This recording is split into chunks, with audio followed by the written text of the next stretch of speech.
Great. Hello, everyone. Good afternoon. I'm Scott St. John. I'm the Director of Chamber Music at the Colburn School. And I'm here with Dr. Kristi Brown Montesano, the Chair of Music History at Colburn. And we're delighted to be back in the saddle here talking about Beethoven. But today we're here for the 8th day of the Colburn Winter Countdown. As our gift to you this holiday season, we're counting down to the winter break with performances and special surprises. I guess this is a special surprise, and we'll be screening the Calidore Quartet's performance of the Grosse Fugue from our Beethoven 250 festival that took place last year. And so I wonder, Scott, because this festival has proven to be quite resilient, right? That's true. So we're talking from October till December, October of 2019 till today, when we are kind of closing this out with the actual big day for our man here. And so could you give us a history? Because it's very interesting how we've managed to keep Beethoven going.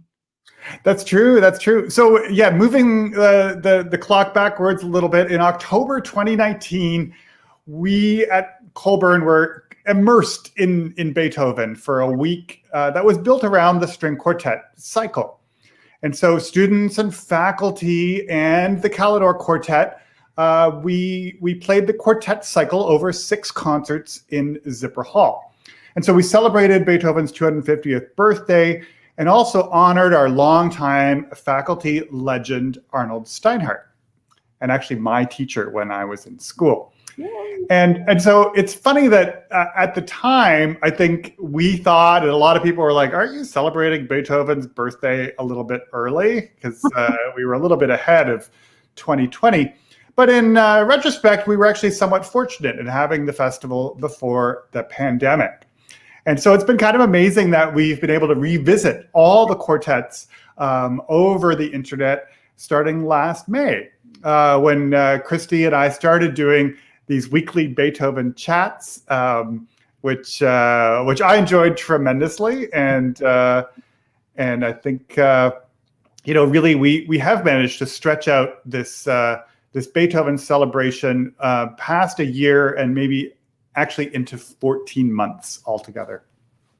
Right, and it was really kind of a saving grace. I remember those conversations in May, and we were all knocked sideways by having to shut down the school, finishing a spring semester. How do we keep people connected? How can we keep up celebrations? There were so many canceled Beethoven celebrations. So it was really a treat to be able to do something, to be able to stay connected in some way. So I've been very happy to be a part of this. And I know that today we've got a pretty exciting thing going. He's very excited. Very excited. He thinks that all the lights up are for him still. But he just thinks it's birthday all the time. Every year's a Beethoven year. So now, Kristi, maybe you could solve this mystery for me, because I ran into people who were celebrating Beethoven's birthday yesterday. Why are we celebrating today? Do we know which day Beethoven's, or what's the actual date of Beethoven's birthday? We do not know the exact moment in which Mama Beethoven gave birth to Ludwig. That is the problem. We don't have documentation that tells us, oh, it was on this day, right? They didn't do the live birth. You would have given birth at home. Who knows who was there? There's not any kind of information on that. So we do know, and this is where the documentation comes in, is that he was baptized today, the December 17th. And in a way that serves as our birth certificate. So we have to guess approximately when did the actual birth take place. And the best guess is that it would have been on the 16th. It is possible that it was early on the 17th. It is possible that it was very late on the 15th.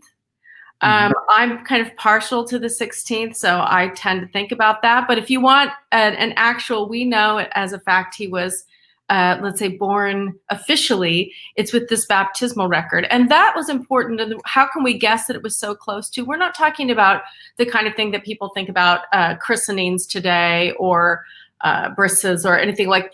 This was literally, it's a religious and a physical reality. The religious is that there was a feeling that baptism was a way to keep the soul pure, to allow the soul to escape from purgatory, right? It was a purifying, but also child mortality, infant mortality was so high.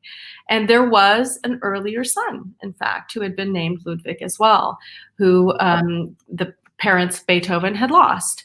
So it was very common to have the baptism take place within 24 hours, as soon as possible, because of these faith beliefs and also the reality of child mortality. So that's why we kind of can say, we know for sure he was here on the 17th. We're guessing he was here probably 24 hours before.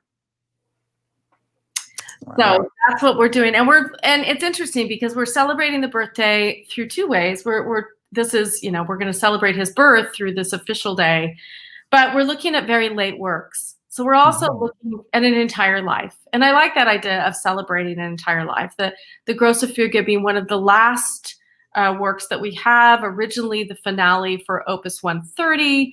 And when it was played by the Schuppanzig quartet, they were neither the audience nor the quartet was convinced of this huge double fugue at the end, this big, massive fugal movement. And so through various input of his friends and the publisher, Beethoven was convinced that he could make more money, I think was really, if he wrote a new finale for 130, published this separately, and he created his own arrangement as well. So you can maybe talk about that, because for the original series, there were actually three versions of the Grosse Fuge that were presented. Can you tell us a little bit about where and when and how? Yeah, sure. Yeah, well, with the Grosse Fuge being such an iconic and challenging piece, we really wanted to feature it at the festival, and so we did. We had three different versions. Of course, the original string quartet version. We had a huge string orchestra version with added double bass. Basically double bass playing the cello part in certain sections. But we also had the very rarely heard piano four hands version. And I have to say, I personally found that fascinating to hear, because you don't necessarily think that kind of translation would work, and yet actually I heard all sorts of things in that version that I'm not, that you don't usually clue into, I guess, in the string version. So so that was fabulous, and it's sort of too bad that the piano four hands actually was only in a private house concert, so it was not actually heard by the general public. But all versions, of course, of the Grosse Fuge are fabulous to hear, and I think. Certainly from a performer point of view, the Grosse Fuge remains a really challenging pinnacle of attempting to understand what Beethoven was going for. It's a piece of such contrasts and really powerfully, I think, both loud, soft, dramatic, very intensely personal, and so I remain a huge fan of the Grosse Fuge, and I can hear it every day. It's seen in terms of composition and really compositional art as well as string quartet art. It is a pinnacle, and it's interesting for me when you talked about the forehand. I think a lot of people may not realize the importance of those kinds of arrangements, that many people would not. We do not have professional quartets happening at this time. So hearing this piece performed would have been less likely. So I think that, there were two reasons. One was to make, again, more money off your composition, because more people would buy that. Piano playing in the home, domestic music making, was much more typical. Very easy, in fact, to set up something where there's a concert of two keyboards. Not so easy necessarily to find a string quartet group that was good enough to play this. So he was doubling his creativity, but that's his instrument as well, the piano. And Right. he could think very clearly about what he was doing. So it makes me wish more of these arrangements, which are seen as kind of knockoffs, I wish people would program them more because they're so fascinating in their own way as compositional thinking. And as you said, hearing things you didn't hear within the string quartet texture. That's right. So that's a really interesting thing. I know we're getting to the end of our time here, and I wanted to remind everybody that it has been a difficult Beethoven year because it's been a difficult, challenging, horrifying, really, 2020 for the world. And it's sad to think that this anniversary year with so many wonderful things planned could not come to fruition. On the other hand, I want to remind everybody, 2027, we have we have the 200th year of your death. And we'll be celebrating again. So we're going to hope for better, happier, healthier times for the next Beethoven anniversary. Well, I hope so too.